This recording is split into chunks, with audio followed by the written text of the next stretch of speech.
Hello, my name is Paul Weston, and I am a racist. I know I'm a racist because I'm told I'm a racist by a great deal of people. The hard left think I'm a racist, the Labour Party thinks I'm a racist, Conservatives think I'm a racist, Liberal Democrats think I'm a racist, the BBC thinks I'm a racist, so I must therefore be a racist.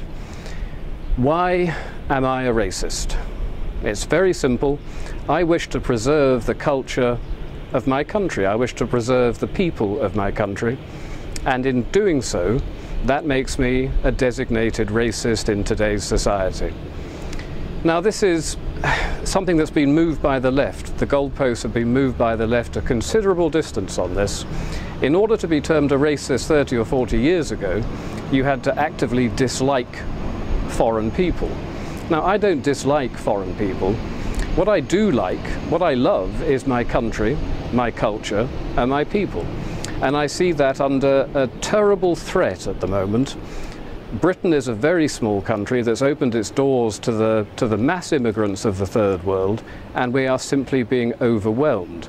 Our schools can't cope, our hospitals can't cope. Very little can cope anymore. Our welfare system is on the verge of buckling as well. So if I want to defend what I grew up in, what I was born into, my country, my British culture, my heritage and my history, I am apparently, according to absolutely everybody today, a racist. But I don't think that's the case. Not the case that I'm not actually a racist. I'm going to admit that full out right now, because clearly I am. I've been told by so many people I am, it simply must be true. I'm probably also an Islamophobe. A phobia is an irrational fear of something. Now, I don't have an irrational fear of Islam. I look around the world today at Syria at the moment, where almost 100,000 people have been killed in the last 2 years, where Shia Muslims are slaughtering Sunni Muslims and vice versa. I look at places like Indonesia and Egypt and China and the Philippines. Everywhere you look, you see problems with Islam, and they're violent. They are, dare I say it, to really reinforce my racist credentials, a thoroughly savage political and religious ideology. Now, many people will disagree with that. The far left, of course, will say you cannot criticize Islam because Islam is a religion, and rules have now been put into place in this country that say if you criticize it, you are guilty of inciting religious hatred. But Islam is not just a religion. Islam is a political ideology as well, and we need to call it out on the fact that it is also political. It is a culture that is both political and religious. And I would like to know if I'm able to say certain things about it.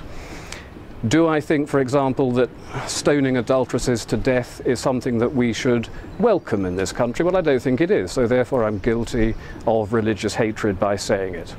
Do I think homosexuals should be hanged from cranes?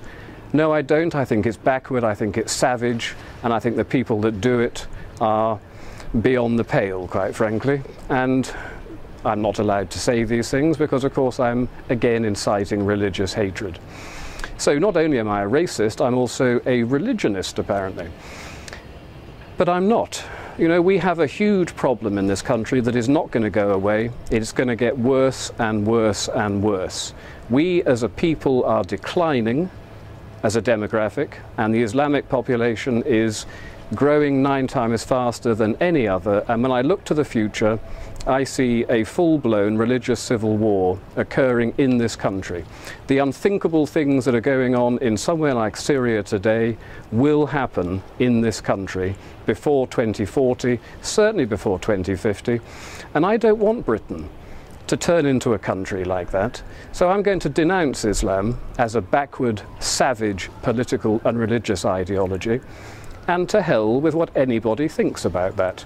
Because if we don't do something about it, we are going to be involved in something that most people can barely even begin to imagine in Britain. Babies are beheaded in towns in Syria. The idea this could happen in somewhere like Surbiton, or even Eaton Square is simply impossible to think for most people, but it is going to happen. It really is going to happen. So we need to denounce it for what it is, and we need to start mounting some sort of defence against this. But the trouble with mounting a defence against it is that you get hit with the racist accusation. I'm not a racist, but. Well, here's the thing, I am a racist. If I want to avoid a civil war happening in my country, I am prepared to accept being called a racist. And you should be prepared to accept being called a racist as well. Let's all just say, yes, we're dreadful, dreadful racists, and let's start denouncing an ideology that is the most primitive, backward, savage ideology that we've willfully imported into this country by the left, by people like Tony Blair, who did it deliberately in order to undermine our culture, our people, our country, my country. They did it deliberately. And then they said, you're not allowed to actually argue with us about this. Well, I'm arguing with you about this, Mr. Blair, and I'll tell you something. You denounced, you repealed the treason law shortly after you came into power. I think you committed treason, Mr. Blair. I think you committed treason when you said we are going to import the third world in order to rub the noses of the right in diversity. To me, that's treason. Your principal duty is to uphold the best interests of the people of this country. The idea that you deliberately set out to undermine us and to subvert us is an act that's criminal.